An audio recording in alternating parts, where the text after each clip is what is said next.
Well, hello again. Actually, I better set the timer. I don't think it's going to be a long one, but here we go. Well, I've had a few requests. One or two of them are actually anatomically possible. So it's Christmas Eve 2024, and doesn't time fly when you're having fun? Doesn't time fly when you're having fun? Well, apparently it's 23 degrees here today. According to the weather forecast, it does feel a lot cooler, although I can still hear the cicadas. I've been told by Australians, people that are born and bred here, they don't start clicking until it gets to 30 degrees centigrade, but I've got no way of measuring the temperature. It certainly feels warm out here. It was 43 yesterday, 43 degrees centigrade, and the last couple of videos that I did, it was 41 degrees centigrade. So, you know, how you can have a 20-degree difference overnight is beyond me. There's not a cloud in the sky. So I don't quite know why it should be 20 degrees cooler today than it was yesterday. It feels a lot cooler. Is it 23 degrees? Who knows? Okay, so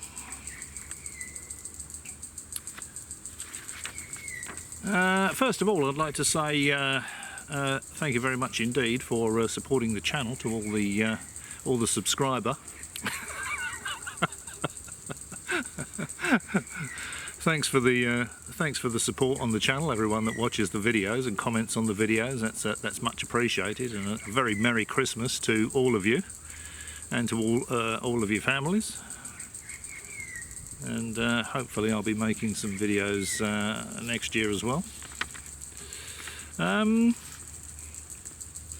Because I can't see the piffle-peddling. It's quite bright out here. I can't see the piffle-peddling stopping anytime soon. Drones, yes. Piffle-peddling, no. Now, I thought this was funny. It's 9 o'clock in the morning, so I might be a bit gurgly. You know, I have this gurgly thing early in the morning. If I do the videos in the afternoon, there isn't any of that. Louis Elizondo I was talking about the drones. And he said if I was put in charge of this, yeah, I'd have this sorted out within a month. You know? So maybe he's hoping Donald Trump's going to see his videos and think, oh, okay, well, I'll put this guy in charge and we'll get it sorted out within a month. This is going to be a lot like Donald Trump sorting out the Ukraine-Russian war overnight. I think he said he was going to be able to do that, didn't he? Of course, there's no details forthcoming with regard to how he's going to do that now. But, of course, they've got Arrow. You know, they've got a perfectly competent organisation in place for looking at UAPs. That's Arrow's main tasking. I haven't heard of any mention of Arrow. That may be because, you know, Arrow's looked into it behind the scenes and they know what it is, and it's not worth making a fuss about, these drones. As I've said before, they've got FAA required lighting on them, red and green navigation lighting, you know, red on the right, yellow, green on the right, red on the left, and a white light or flashing strobe. And I saw another airliner, obviously, very obviously an airliner video yesterday with the two bright landing lights pointing forward, and the green light on one wing and the red light on the other wing, showing us which way around the aircraft is, you know. Absolutely bloody ridiculous, all of this nonsense.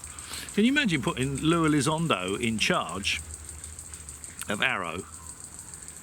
You couldn't have someone like Louis Elizondo, for the same reason you couldn't have Tim Galladay in there. You know, you can't have people like that in Arrow, an agency that's tasked with investigating this stuff. You cannot have piffle-peddlers on there. People have to look at it with a critical eye, critical thinking. Critical thinking has to be applied.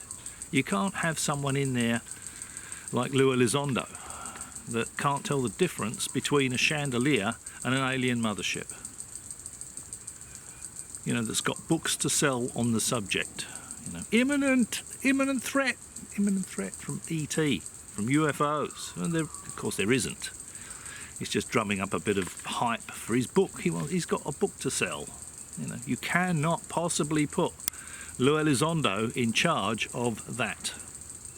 It would be like putting Carl Nell in charge of it, you know, or any of these fanboys. You just cannot do that, because they'll be telling everybody it's all real and it's all true. They'll never ever produce a scrap of tangible evidence to support what they're saying. That'll all be classified. Oh, we can't show you that. You know, we got alien spacecraft in a shed. Aliens in jars. You're going to have to take my word for it, though. You know, it's bullshit, all of it. So Lou Elizondo, yeah, you know, as I've said before, you know, the book, it's Philip Corso 2, you know. The return, Philip Corso 2, The Return of the Mega Bullshit. That's Lou Elizondo's book. You know, forget about it. It's nonsense.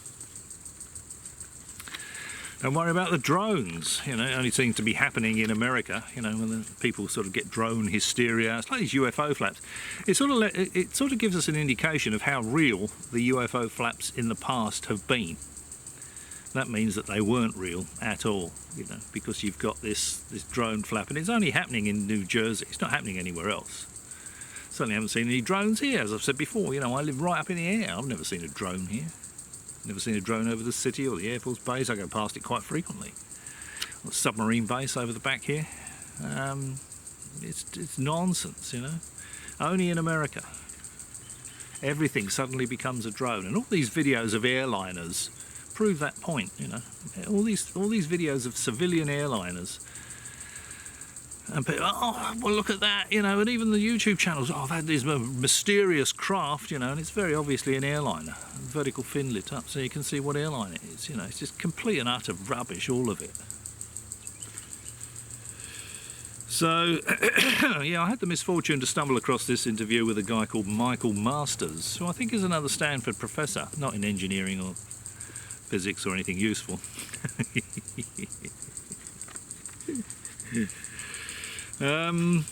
Stanford really should sort their house out. You know, they've got a reputation for being a sort of institute of excellence, and they've got people like Gary Nolan and Michael Masters spruiking all this bloody rubbish. I think they probably kicked the Sol Foundation out, so that's a step in the right direction. Haven't heard anybody commenting on that, but I suspect that's what happened. You know, as soon as the people that run Stanford saw what was being presented, they would have gone, I can't slap my forehead because I'm wearing my hat. Yeah, get rid of this, you know, immediately. I suspect that's what happened. I don't know, but that's what I suspect. That's certainly what would have happened if I was running Stanford.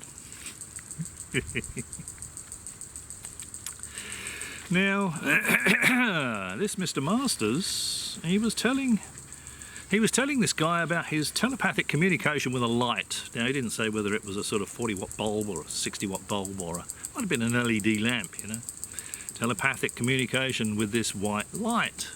Apparently there are witnesses. We didn't have any witnesses come forward and say, we actually saw Mr. Masters talking to a white light. Now, that in itself... I mean, if you got a video of that, that'd be quite spectacular, wouldn't it? You know, how would you organise that? Just a glowing sphere, have a little telepathic chat with it. Of course, you can't prove telepathy. You know, so even if there was a light there, and he was kneeling in front of it crying, apparently. I would have been crying with laughter, I suspect, had I witnessed this. He... There's no way that you could witness any kind of telepathic communication, is there? There's no such thing as telepathic communication. Nature would not evolve telepathic critters. It would be pointless, you know. Back in the days of, you know, tribal warfare and all that sort of stuff, if we were telepathic, every tribe would know what the other tribe's attack method was, defence method was, you know. It makes no sense for nature to evolve telepathic critters. They would never catch any food, you know, because the other telepathic critters would know that they were going to be stalked and killed as for meat. It's complete and utter rubbish. Zero evidence of telepathy. So, yeah, he said he had this telepathic communication with, they were either aliens or future humans. He said they wouldn't tell him. Telepathic communication. They wouldn't tell him what they were, but they didn't deny that they were future humans. He asked them that, and they didn't deny it. They put something in his brain telepathically, you know. but he can't tell us what that is. You know, it's the same with all of these people that claim interaction with ETs. You know, the ETs tell them all this stuff. You know, they get these alien downloads, especially if they're standing under an alien spacecraft sitting on its 3 legs. You know, do not flush while flying saucer is landed on planet, and they walk around underneath it and they get an alien download because someone's forgotten and they've flushed. They never can tell you what the aliens or the future humans are telling them, because that would require just a little bit too much imagination. You know, it's getting a little bit, everyone's getting a little bit weary of the we got to look after the planet eco messages. You know, it's all we ever hear, isn't it? It's all bullshit. Of course, Mr. Masters is selling a book. You can buy the book and it will tell you all about his experience talking to the 60-watt light bulb.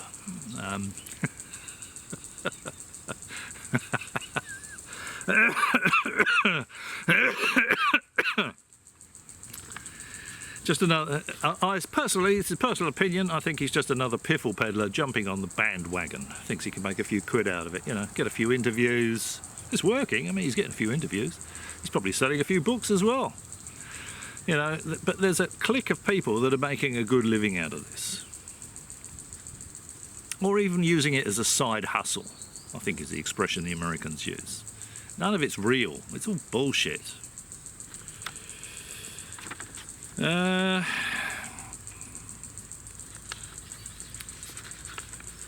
So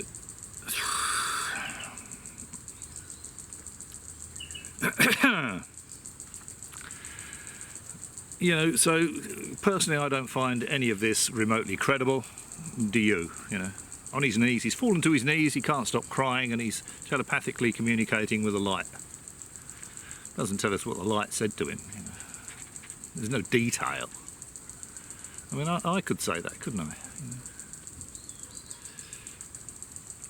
Anybody could say that. Zero tangible evidence of any kind of interaction with ETs, future humans, or anything else. Now, yeah, put a line through this guy, Masters. He won't be getting any of my money anyway. Complete waste of time. Whitley Strieber, personal opinion, Whitley Strieber has put out a video that he says he thinks is real. It was supposedly taken by someone that was abducted by ETs, and he's taken a video inside the spacecraft. Now, it's got all the hallmarks of a typical ET interaction video, you know. You can't really see anything at all. You can just about see there's a red flashing light, and you might be able to see there's a circular thing just above it. What it looks like to me is someone set off one of these mist bombs to test a fire alarm, you know, and the fire alarm's gone off. After a little while, the audible alarm times out, and it just leaves you with the red flashing lights. And it looks like someone's filmed through the mist. There's a red flashing light, and there's a round ceiling light that is not turned on. That's what it looks like to me. You know, and this guy's saying, he doesn't sound very excited either, you know, oh, what, you know, WTF is going on, you know, he's supposedly on the alien spacecraft at this point. This is inside the alien spacecraft. And again, you know, high ceilings, little greys, it's bullshit, isn't it? It's and Whitley Strieber is supporting this. He thinks it's true. He thinks, oh, well, yeah, this is the real deal, this video. So that gives you some sort of indication of the credibility of Whitley Strieber. Now, I have never, ever thought Whitley Strieber was remotely credible. Communion, I thought, was complete and utter rubbish. And he even said, you know, well, this is what I think happened to me. You know, if you think something else happened to me, you tell me what happened to me. Well, anybody can say that, you know. I can make up some kind of yarn. He's a science fiction writer anyway, isn't he? So anyone can make up some kind of yarn and put it out there as truth, and then say, well, that's what I believe happened to me. Buy my book, I'll tell you all about it, you know. And it's all bullshit, you know. None of it can be proved. There's no evidence for any of it. No tangible evidence for any of it. It's just stories. You know, and that might ease my conscience. If I put a story out like that and said, I think this is what happened to me. I was abducted by aliens. They took me on the ship. You know, gave me egg and chips. I thought, where did they get the egg and chips? And they said, well, they abducted some chickens and some potatoes. They abduct anything and everything, you know. Cattle mutilations. Do you want steak and chips while you're on board the spacecraft? Get the barbecue out.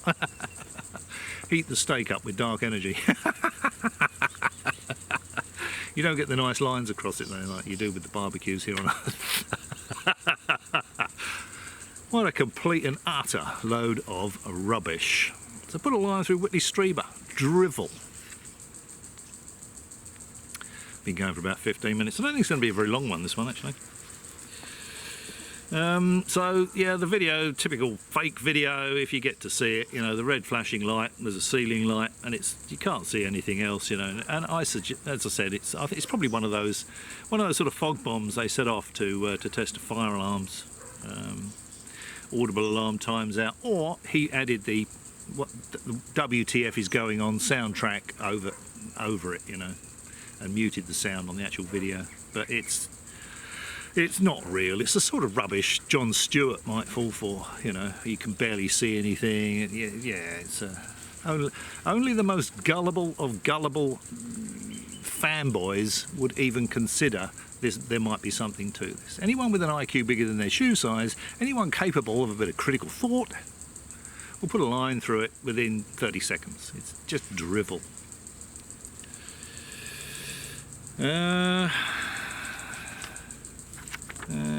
Okay. So, as I said, you know, if you ever thought Whitley Strieber was credible, he's supporting this, so this should be an indication that he really isn't. Here we go again. We're going to get the helicopters and the firefighting planes are going to fly over again. There's a huge bushfire. It's burning about 40 kilometres as the crow flies from here. Oh, pardon me. I can't see the smoke today. The wind must be blowing in the other direction, but yesterday I could see a lot of smoke. I couldn't smell it, but I could see a lot of smoke on the horizon.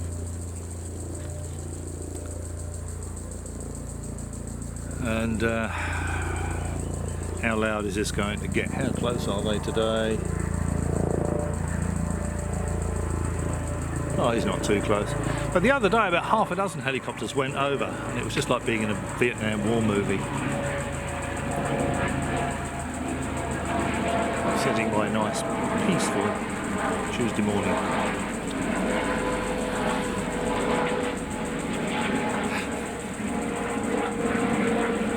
Actually, there's only one. This might be the sort of aerial coordination helicopter. They might have it under control. Yesterday it was really burning. I was listening to the. I've got a ham radio license. I've got the fiery radio channels in my equipment, and I was listening to them all turning up and where they were, where the control point was, and all that sort of stuff. While they were dealing with this fire, there was a big fire out there. I think it was last week. It's in the same place. I haven't been at work for the last couple of weeks, but normally I would be driving through that area. So I don't know whether the main road was closed or not. Anyway, I'm going off at a bit of a tangent. Let's get back to the piffle-peddling. That's what you're here for, isn't it? You're not here for commentary on firefighting. So I put a line through Whitley Strieber, Elizondo, Masters, all of these people. Waste of time. Now, apparently James Fox and Richard Dolan are saying that they believe aliens are walking among us. They have no evidence of this, but they've been told this by a lot of people and they choose to believe it. Well, of course they do, because they are fanboys. They make a living out of pushing all this rubbish. I've heard that the latest James Fox video is more pathetic than usual. It contains more completely ridiculous, unbelievable, incredulous twaddle than normal. As I've said, I'm not going to buy it. If they put it on YouTube, I'll take a look at it. May very well comment on it, but you know, it's not something I'll be spending money on. James Fox and Richard Dolan, professional piffle peddlers. They make a living out of this. You know, they've been pushing all this rubbish for decades. Richard Dolan said he thinks there's good evidence for 17 ET crashes here on Earth, but he doesn't present any of it. You know, there is no tangible evidence for even one ET crash on this planet. There is no tangible evidence to support any ET technology being recovered on this planet. There is no tangible evidence to support any biological ET material being found or recovered on this planet. It's all complete and utter bullshit, all of it. You know, there's too many people now making a fair living out of pushing all this science fiction rubbish as truth. You know, how many are there now, you know? People are coming out of the woodwork and saying, oh, I was abducted by aliens, you know, here's the video, you know. I mean, I could lower the bloody phone into a, I don't know, into a garden incinerator and get a better video.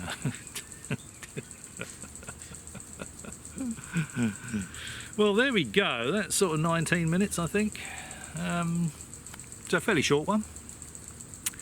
I just thought I'd bang out a very quick video just to say Happy Christmas to all the people that watch the videos and support the channel. Hope you have a great Christmas.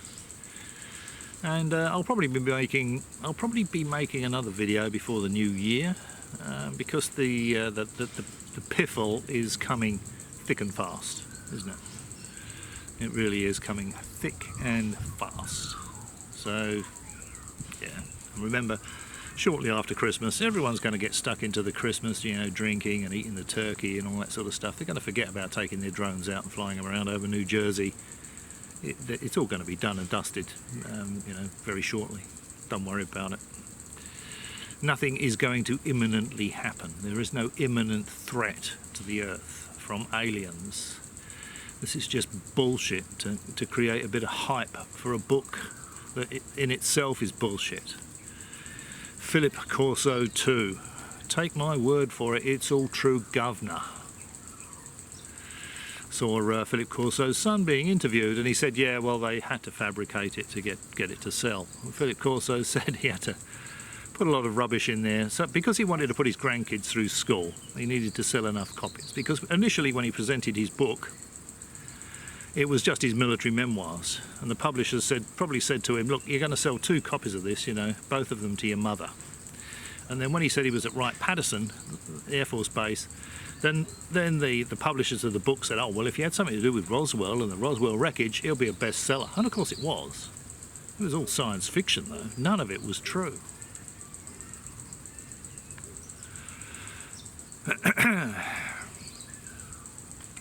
And even Senator Thurmond, was it, that did the foreword for the book. And the copy I've got, I was stupid enough to buy one of these, is by Senator Thurmond.